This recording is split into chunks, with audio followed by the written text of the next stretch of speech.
Light weight బంగారు diamond ఆభరణాలు, వందల రకాల డిజైన్స్ ఏవైనా ధర మాత్రం ఒక్కటే.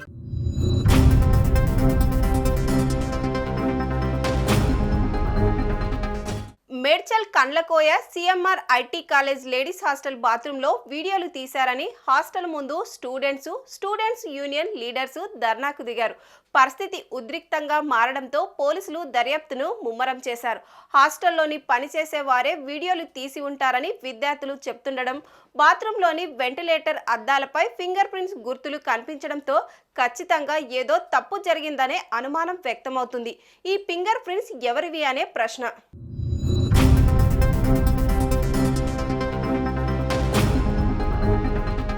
హాస్టల్లో తమకు భద్రత కరువైందంటూ ఆరోపిస్తున్నారు సిఎంఆర్ ఇంజనీరింగ్ కాలేజీ విద్యార్థినులు.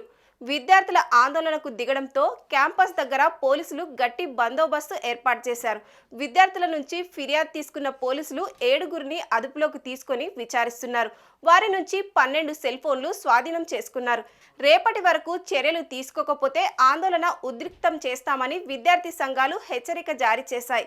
31న సెలబ్రేషన్లో భాగంగా హాస్టల్లో డీజే ఏర్పాటు చేశారు. ఈ ఈవెంట్ తర్వాత అమ్మాయిలంతా హాస్టల్కు వెళ్లిన టైంలో బాత్రూంలో కెమెరాలను గమనించి కంప్లైంట్ చేశారు. హాస్టల్ బాత్రూంలో వెంటిలేటర్పై చేతి గుర్తులు ఉన్నట్టు గుర్తించారు. బయట నుంచి కెమెరాలు పెట్టినట్టుగా అద్దంపై గుర్తులు ఉండడంతో 2-3 చోట్ల కెమెరాలు పెట్టినట్టుగా స్టూడెంట్స్ అనుమానాలు వ్యక్తం చేస్తున్నారు.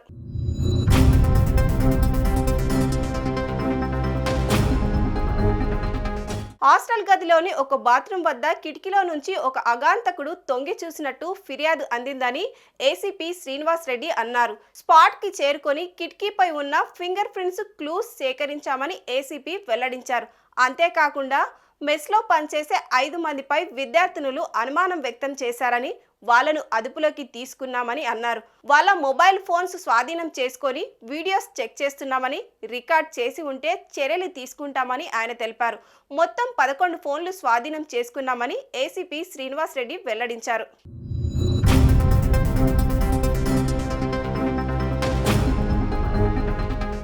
సుమన్ టీవీలో మీ పర్సనల్ అండ్ బిజినెస్ ప్రమోషన్స్ కోసం కింది నెంబర్కి కాంటాక్ట్ చేయండి.